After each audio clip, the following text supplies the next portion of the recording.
Bismillah ar-Rahman ar-Rahim. A'udhu billahi minash shaitanir rajim. Assalamu alaikum wa rahmatullah. Today I'd just like to talk about parents in Islam and the role that they have in a Muslim's life. Of course, Quranically, every Muslim is obligated to show respect to their parents, and that teaches you that your parents always know best than that. But of course, there are some times when, especially to Islamic converts, that parents don't exactly agree about your conversion and aren't very helpful to you. There are a few main points in this. Well, the first one is not agreeing with your conversion. Parents might see, especially growing up in a non-Muslim country, like a Christian country or something, they might see as a conversion to a different religion as, I don't know, insulting to them.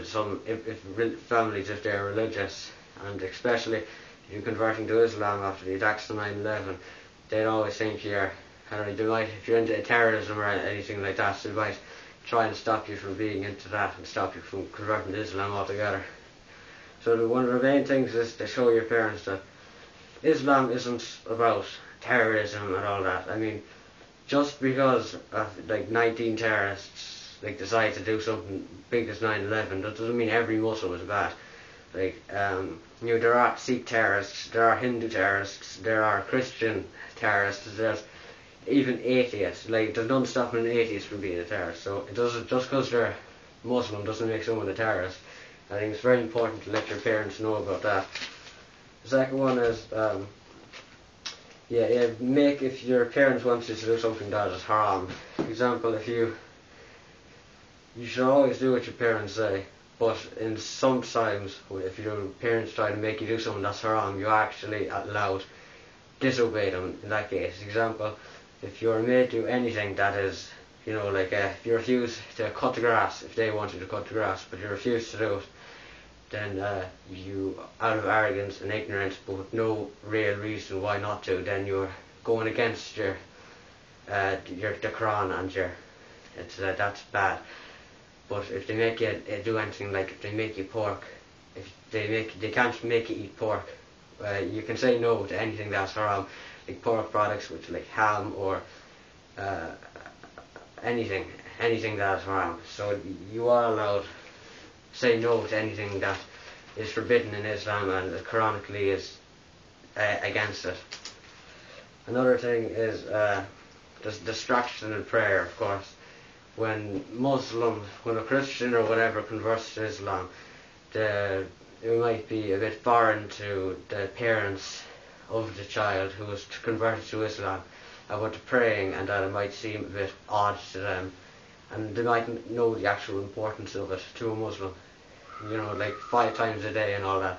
They might see that not as important, and that, you don't have to do it, but they don't understand that every Muslim is obligated to do it through the Quran, and that a Muslim has to do it.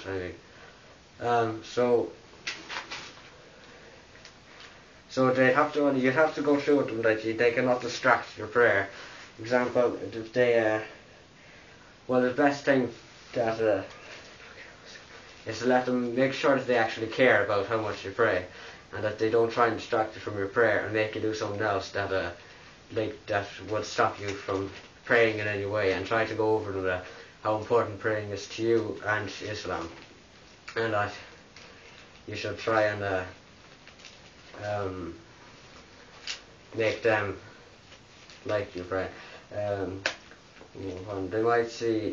It's best to tell them when you're praying, because if you're praying upstairs or something and they don't exactly know you're praying, then they might call you down for something. But some people actually think that you're not allowed to leave your prayer and to ignore their parents altogether, but you're not. You're actually allowed to leave your prayer from where you were and go down, do whatever they want, and you can actually come back, even if you're a bit late, come back to your prayer and start off where you last ended. You don't have to start to pray all again, which is very important to know. And something that's more important, if you have to go somewhere, example, have to stop halfway in your prayer and you have to go somewhere, like to another place, or you have to go in a car or something, well then of course you are allowed to do that, but you have to, even if you're way late, hours off the thing, you are still allowed to come back and continue. If you're only done 2 rakahs during Maghrib prayer, then you still have to come back and perform those the last 2 rakas of that 4 raka prayer. I hope these questions have been helpful to you. If you have any comments about parents in Islam or any other subject you'd like me to talk about, just comment with me. Assalamu alaikum wa rahmatullah.